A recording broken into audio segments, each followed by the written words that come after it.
নমস্কার বন্ধুরা, চ্যাটার্জিস কিচেনে সকলকে স্বাগত।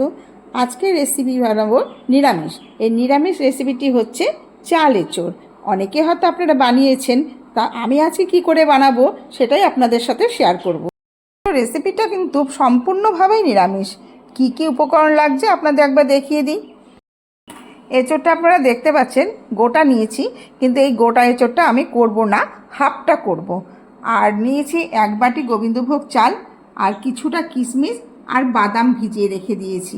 আর লাগছে একটা টমেটো, একটুখানি আদা আর 2টো আলু। চলুন তাহলে এঁচোড়টাকে কেটে নিই।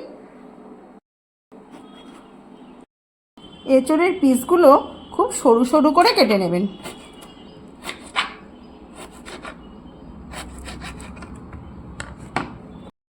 এঁচোড়টা দেখছেন জলে আমি ভিজিয়ে রেখেছি কেটে। এবার প্রেশার কুকারে সিটি দিয়ে নেব যাতে ভালো নরম হয়। আর 2টো ছোট ছোট করে আলু কেটে আমি রেখেছি, একদম ছোট ছোট করে। যেহেতু এটা সরু সরু করে কেটেছি তার জন্য আমি ছোট ছোট করে আলুটাকে কেটেছি। টমেটোটা কেটে রেখেছি, টমেটোটা পেস্ট করব। আমি আদাটাও পেস্ট করে নেব। চালটাও জলে ভিজিয়ে রেখেছি, আর আগে দেখিয়েছিলাম বাদামটাও ভিজিয়ে রেখেছি, কিশমিশটাও ভিজিয়ে রেখেছি। এবার চলুন তাহলে এঁচোড়টা আমি সেদ্ধ করে নিই। কড়াই গরম হয়ে গেছে, সর্ষের তেল দিয়ে দিচ্ছি। তেল গরম হয়ে গেছে, আলুগুলোকে হালকাভাবে ভেজে নেব। ভাজার সময় সামান্য একটু লবণ দিয়ে দিচ্ছি যাতে ভাজাটা তাড়াতাড়ি হয়ে যায়। হলুদও দিয়ে দিলাম। এবার ভালো করে নেড়ে একটু হালকাভাবে ভেজে তুলে নেব।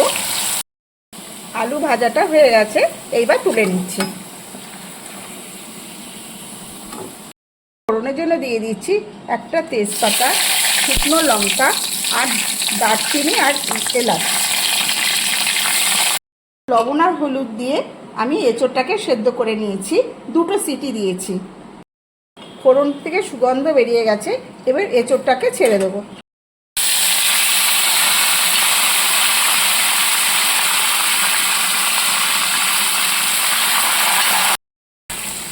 এবার আমি ভালো করে এঁচোড়টা নেড়ে চেড়ে চালটা ভেজানো আছে সেটাকে দিয়ে দেবো। থেকে ভেজানো 1 বাটি গোবিন্দভোগ চাল দিয়ে দিচ্ছি। স্বাদ মতো নুন দিয়ে দিচ্ছি, 1 চামচ হলুদ দিয়ে দিলাম। ভালো করে আমি নেড়ে নেব।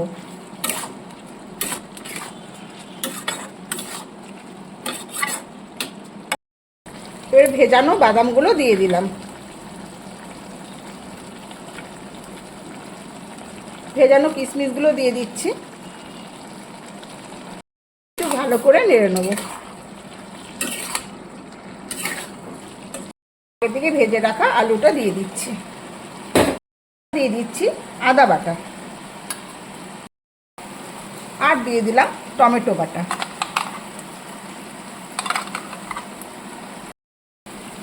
এবার দিয়ে দিচ্ছি 1 চামচ জিরের গুঁড়ো, 1 চামচ লঙ্কার গুঁড়ো, দিচ্ছি স্বাদের জন্য 1 চামচ আখের গুঁড়ো।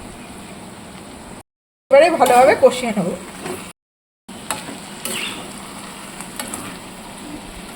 পাঁচ মিনিট কষানোর পরে জল দিয়ে দেবো। বন্ধুরা, কি সুন্দরভাবে কষে গেছে। 5 মিনিট পর আপনাদের দেখাচ্ছি। আর আমি 5 মিনিট ধরে কিন্তু সমানে নেড়ে গেছি, নইলে তলায় লেগে যেতে পারে। কষানোটা হয়ে গেছে, এবার আমি জলটা দিয়ে দিচ্ছি। জলটা পরিমাণ মতো দিয়ে দেবেন যাতে আলু আর চালটা ভালোভাবে সেদ্ধটা হয়ে যায়। আমি সেদ্ধ হওয়া পর্যন্ত অপেক্ষা করে নিচ্ছি। দেখুন এই ভালোভাবে সেদ্ধ হয়ে গেছে আলু আর চালটা। এবার আমি গরম মশলা আর ঘি দিয়ে নামিয়ে নেব।